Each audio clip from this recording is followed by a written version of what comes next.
Hello students, आज की इस वीडियो में आज मैं आप लोगों को पढ़ाने वाला हूँ लेखा शास्त्र के अध्याय 7 के 7.13 साधारण रोकड़ बही की खतौनी करना। तो चलो देखते हैं साधारण रोकड़ बही की खतौनी करना क्या होता है। तो साधारण रोकड़ बही, द्विस्तंभी रोकड़ बही और त्रिस्तंभी रोकड़ बही के बारे में मैंने आपको पहले ही पिछले आए वाले अध्याय में बताया था ना। इस बार क्या करना है, जो साधारण रोकड़ बही है उसमें खतौनी करने के लिए लिखा है। तो चलो देख लेते हैं टॉपिक को। तो टॉपिक क्या है, जब व्यवसाय में, देखो साधारण रोकड़ बही की खतौनी करना है ना टॉपिक, तो इसके अंदर क्या लिखा है देखते हैं। जब व्यवसाय में रोकड़ बही रखी जाती है तो खाता बही में रोकड़ खाता नहीं खोला जाता है। अतः रोकड़ बही से खाता बही में खतौनी करते समय सर्वप्रथम यह बात ध्यान में रखनी चाहिए कि रोकड़ बही के प्रारंभिक शेष व अंतिम शेष की खाता बही में कोई भी प्रविष्टि नहीं की जाती है। देखो अंतिम शेष और प्रारंभिक शेष है ना, जो शेष निकाला गया, शेष ले गए हम जो लगाते हैं ना, इसका अलग से कोई क्या नहीं करते, खतौनी नहीं करते हैं। ये तो पहले से ही क्लियर है ना, हर बार हम ऐसा ही करते हैं। इसके बाद आगे क्या है, तो प्रत्येक लेन देन के एक पक्ष की खतौनी रोकड़ बही में ही पूरी हो चुकी है, अब केवल दूसरे पक्ष की खतौनी ही करनी है। अतः रोकड़ बही की खतौनी निम्नलिखित नियमों के आधार पर की जानी चाहिए। पहला है रोकड़ बही के डेबिट पक्ष से खतौनी करना। अब रोकड़ पक्ष डेबिट पक्ष से खतौनी करने के लिए कहा है, तो इसमें क्या लिखा हुआ है, इसके अंदर रोकड़ बही के डेबिट पक्ष में लिखे गए खातों को खाता बही में खोलकर उन सभी खातों के क्रेडिट पक्ष में रोकड़ खाता को लिखकर खतौनी की जाती है। रोकड़ बही के डेबिट पक्ष में समस्त नकद प्राप्तियों की प्रविष्टि की जाती है। दूसरा है रोकड़ बही के क्रेडिट पक्ष से खतौनी करना। रोकड़ बही के क्रेडिट पक्ष में प्रविष्ट सभी खातों के डेबिट पक्ष में रोकड़ खाता से लिखकर खतौनी की जाती है। रोकड़ बही के क्रेडिट पक्ष में समस्त नकद भुगतानों की प्रविष्टि की जाती है। इसके बाद है बही और खाता में अंतर। तो बही और खाता में अंतर देख लेते हैं। तो बही और खाता में अंतर देखो, तो पहले बही को देखो। बही में केवल नकद या केवल उधार व्यवहारों की प्रविष्टि की जाती है। जैसे उधार व्यवहार, जैसे क्रय बही है ना, विक्रय बही खरीदा बेचा, क्रय वापसी, विक्रय वापसी है ना, जो खरीदे हुए उसको वापसी करना और बेचना है ना। तो बही नगद व्यवहार रोकड़ बही कहलाता है। अब यहाँ पे देखो खाता आ गया है। खाता में नगद एवं उधार दोनों ही व्यवहारों की प्रविष्टि की जाती है। जैसे रोकड़ खाता, क्रय खाता, विक्रय खाता इत्यादि में नगद एवं उधार दोनों ही व्यवहारों की प्रविष्टि की जाती है।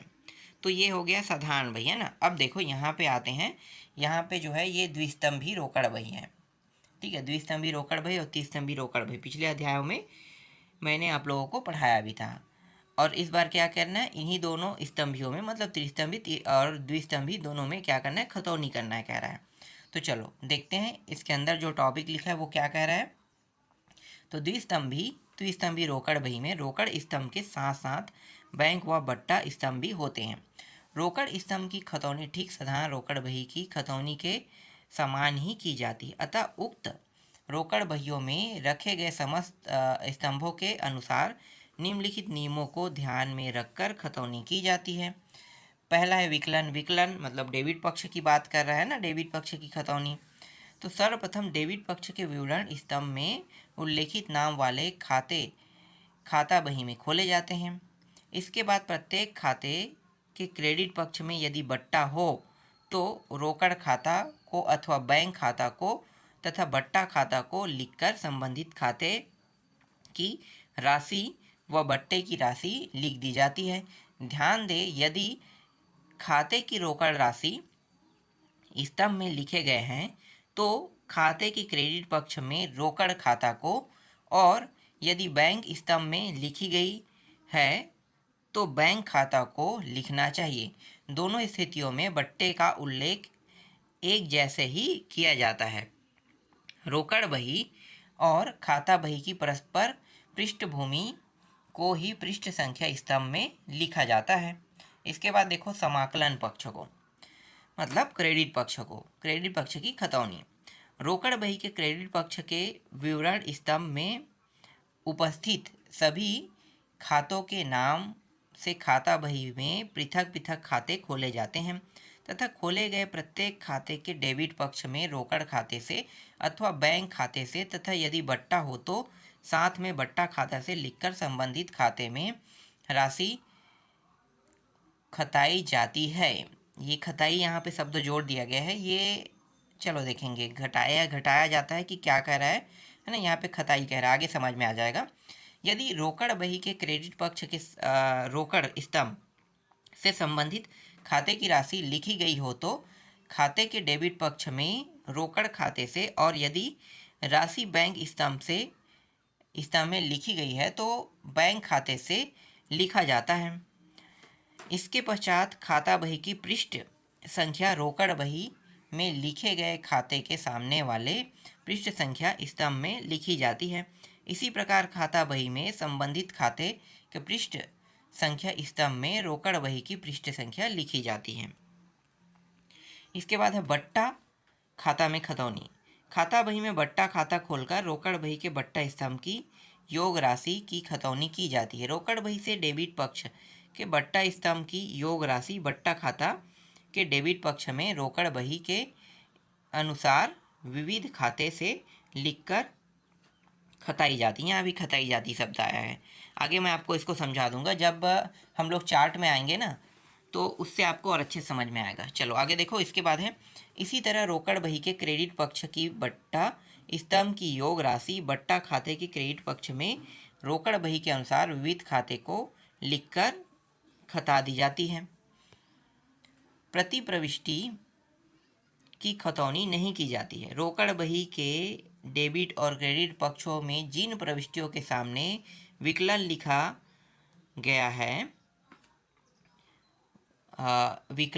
गया है उनकी खतौनी नहीं की जाती है, क्योंकि रोकड़ बही के राशि स्तंभ और बैंक स्तंभ क्रमशः रोकड़ खाता और बैंक खाता के कार्य करते हैं। ये बात सही कह रहा है भाई। हम लोग न तो विकलन का करते हैं, नहीं हम समाकलन की करते हैं ना। हम उसके अंदर जो लिखे हुए राशि वाले होते हैं उनका ही हम क्या करते हैं, खतौनी करते हैं। आगे देखो। रोकड़ बही में बट्टे के लिए डेबिट व क्रेडिट पक्ष होने पर भी खाता बही में बट्टा खाता खोलने की आवश्यकता निम्नलिखित कारणों से उत्पन्न होती है। पहला है, रोकड़ बही में बट्टे की स्तंभ केवल स्मरण स्तंभ होते हैं, अर्थात ये स्तंभ व्यवहार की संपूर्ण जानकारी प्राप्त करने में सहयोग नहीं करते। रोकड़ बही के बट्टा स्तंभों का योग लगाया जाता है, न शेष निकाला जाता है। तीसरा है, रोकड़ बही का योग सप्ताह या माह के अंत में लगाया जाता है, अतः संपूर्ण व्यापारिक वर्ष में बट्टे की स्थिति खाता बनाकर प्राप्त की जाती है। अब यहाँ पे एक उदाहरण आ गया, इस उदाहरण को देखेंगे। ये जो है 3 खाते वाली रोकड़ बही तैयार कर, मतलब त्रिस्तंभी से है ना, तो त्रिस्तंभी रोकड़ बही तैयार करना है। तो आपको पता है कैसे रोकड़ बही तैयार करते, नहीं पता है ना। चलो मैं एक बार और आपको बता देता हूँ। इसमें ज़्यादा कुछ नहीं रहता है। इसमें रहेगा क्या, त्रिस्तंभी। देखो एक स्तंभी मतलब क्या होता है, एक तो होता है रोकड़ है ना, जिसे कैश कहते हैं। दूसरा होता है द्विस्तंभी होता है, तो उसके रोकड़ के साथ क्या जुड़ जाता है, बैंक जुड़ जाता है। ठीक है, जो चालान वाला भुगतान बाकी चीज़ होता है वो बैंक में होता है ना। और तीसरा क्या जुड़ जाता है, अगर त्रिस्तंभी होता है तो त्रिस्तंभी में बट्टा जुड़ जाता है ना, तो बट्टा भी यहाँ पे उपयोग होगा। तो चलो एक मार्च का देख लेते हैं। तो देखो ये रहा। देखो मैंने क्या बताया था, कैश बताया था बैंक, और एक ये है ना। तो ये अकेले रहेगा कैश, तो क्या होगा, साधारण रोकड़ बही। अगर ये दोनों साथ में मिल के आ जाए बैंक, तो द्विस्तंभी। और अगर ये तीनों आ जाए साथ में तो क्या होता है, त्रिस्तंभी। बस इतना ही आपको जानना है ना, कि वह मतलब साधारण क्या होता है, द्विस्तंभी क्या होता है, त्रिस्तंभी क्या होता है। ठीक है, चलो आगे देखते हैं। अब 1 मार्च का है ना। तो देखो 1 मार्च क्या है, रोकड़ हाथ में बैंक अधिवर्ष भी दिया हुआ है ना, 4000। तो 3000 कहाँ पे आ जाएगा, 3000 क्रेडिट पक्ष में और 4000 नहीं, 3000 डेबिट पक्ष में और 4000 क्रेडिट पक्ष में है, क्योंकि अधिवर्ष है। अधिवर्ष को हम किस साइड में लिखते हैं, हमेशा क्रेडिट पक्ष में लिखते हैं। तो देखो बैलेंस टू बीडी है ना, जो पैसा है शेष है, इसीलिए यहाँ पे लिखा हुआ है। ठीक है, तो टू बैलेंस बीडी मतलब शेष राशि 3000 रुपया, और ये जो है 1 तारीख वाला है ना, 1 मार्च का। इसके बाद देखो 2 तारीख का। हाँ, 4,000 भी आएगा है ना, 1 तारीख में ये 4,000 यहाँ पे लिखना है। अधिवर्ष जो है बैंक से संबंधित है, तो ये इस सीध में होना चाहिए थे। 4,000 कहाँ पे आ गया, नीचे में आ गया, नीचे में नहीं जाएगा, ठीक है। सीधा सीधा 1 तारीख के सीधा में लिखा जाता है अधिवर्ष को। इसके बाद है राजा से नगद मिले। राजा से कितना नगद मिले, 890 रुपये। तो नगद प्राप्त हुआ है, तो ये कहाँ पे आएगा, डेबिट के पक्ष है कि क्रेडिट के पक्ष है, यही तो समझना है ना कि उसे किस पक्ष में लिखा जाता है। अगर आपके हाथ में पैसा आ रहा है तो वो डेबिट के पक्ष में, अगर आप किसी को पैसा दे रहे हो तो क्रेडिट के पक्ष में। इस प्रकार से आपको समझना है। तो नगद पैसा आ रहा है मतलब ये किस पक्ष में जाएगा, डेबिट के पक्ष में, ठीक है। किससे मिल रहा है, राजा से नगद मिले। तो यहाँ पे आपको बताना होगा कि राजा से नगद मिले। तो देखो ये रहा, राजा से नगद मिले, और इसमें 10% डिस्काउंट भी था ना, तो 10 मतलब 10 रुपये डिस्काउंट था। डिस्काउंट वाले लाइन में 10 रुपये को भी लिखना है, देख सकते हो, जैसे कि यहाँ पे 10 रुपये दिखा हुआ है, बट्टा दिया गया है। फिर राम को नगद माल बेचा। बेचने की बात कर रहे हैं, नगद माल बेचने की, तो किस साइड में जाएगा भाई, सेल कर रहा है ना, तो बेचने की बात कर, तो कोई सामान बेचेगा तो क्या मिलेगा, पैसा मिलेगा। तो मतलब ये भी क्या होगा, ये भी डेबिट के पक्ष का ही हिस्सा है। तो देख सकते हो टू सेल मतलब विक्रय खाता से कह सकते हो आप, हिंदी में आप इसे विक्रय खाता कहोगे, ठीक है। इसके बाद देखो राम को नगद माल बेचा 420 रुपये का, यहाँ भी 420 रुपये का बेच रहे हैं, तो फिर यहाँ पे 420 रुपये का यहाँ पे लिखो। किसे बेच रहे हैं, यहाँ पे देखते हैं, राम को नहीं, मदन से चेक मिला, सॉरी मदन से चेक मिला कह रहे हैं। कितने का, 420 रुपये, 30 रुपये बट्टा मिला। तो भाई चेक जो मिला है उसको अभी आप भंजाए नहीं हो ना, तो इसलिए कैश राशि में लिखोगे और बट्टा को यहाँ पे लिखोगे, ठीक। इसके बाद है बैंक से निकाले 1,000 रुपये, तो 16 तारीख को निकाल रहे हैं, तो निकाल रहे हैं तो फिर क्या होगा, कैश हाथ में आएगा ना, तो इसलिए इसे यहाँ पे लिखना है, देख लो। तो बैंक से निकाला, ठीक है। अब दोनों साइड की राशि को क्या करेंगे, कैलकुलेट करेंगे। तो पहले हम इसको कैलकुलेट करते हैं, कितना है, 5,710 रुपये आ रहा है ना, 5,710 रुपये आ गया। और यहाँ पे डिस्काउंट कितना है, 40 रुपये, ठीक है, 40 रुपये आ गया, ठीक। और बैंक के साइड में यहाँ पे कुछ नहीं है, तो ये लाया गया। तो चलो ये वाला पहले क्लियर करते हैं, इसको 5,710 रुपया। तो देखो 5,700 रुपये इस साइड में कैश में कुछ भी नहीं हुआ है ना, तो क्या करेंगे, इस साइड कैश में कुछ नहीं हुआ है, तो यहाँ पे 31 तारीख के डेट में क्या करेंगे, जो 5,710 रुपये उस पूरे को लेकर आएंगे। अब देखो जो भी घटना यहाँ पे हुआ क्रेडिट के पक्ष में, वो सिर्फ बैंक के साइड में हो, तो बैंक कितना है, 5,000। तो ये जो 5,000 है इसको आप क्या करेंगे, यहाँ पे ले जाएंगे। तो टू बैलेंस सीडी लिखा हुआ है ना, मतलब लाया गया यहाँ पे है ना, तो लाया गया यहाँ पे लगा दिया, तो 5,000 बैंक के साइड में लगा दिया, ठीक है। बट डिस्टेंस वाले एरिया को ना आपको ले जाना है कहीं पे, और नहीं वहाँ पे कुछ करना है। तो देखो ये जो है ना डिस्टेंस नहीं, डिस्काउंट वाले को कुछ नहीं करना है, तो डिस्काउंट को हमने कुछ नहीं किया, ठीक है। अब यही पैसा जो है ये 1 अप्रैल को आ गया, और यहाँ पे जो पैसा है वो यहाँ पे 1 अप्रैल को आ गया, ठीक है। दोनों में देखो इस तरीके से हुआ है, ठीक है। एक जो है कैश को दूसरे साइड ले गया है, और एक जो है बैंक के पैसे को दूसरे साइड ले गया, बस इतना ही डिफरेंस है, ठीक है। अब क्या बनाने वाले, खाता बही देख लेते हैं। तो खाता बही बनाने का नियम क्या है, आपको पता है। खाता बही बनाने का नियम ये है कि जो हर एक नाम जो आता है ना, उसी नाम का हम क्या करते हैं, उपयोग करते हैं। तो क्या चीज़ कितने बार आया है उसको देखेंगे, उसके हिसाब से क्या करते हैं, खाता बही बनाते हैं ना।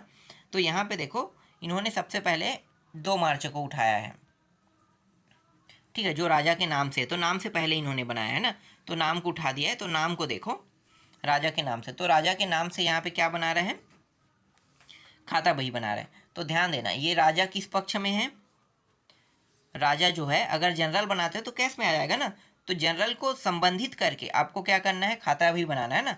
तो ये राजा किस पक्ष में है, डेबिट पक्ष में, तो राजा के नाम से बन रहा है।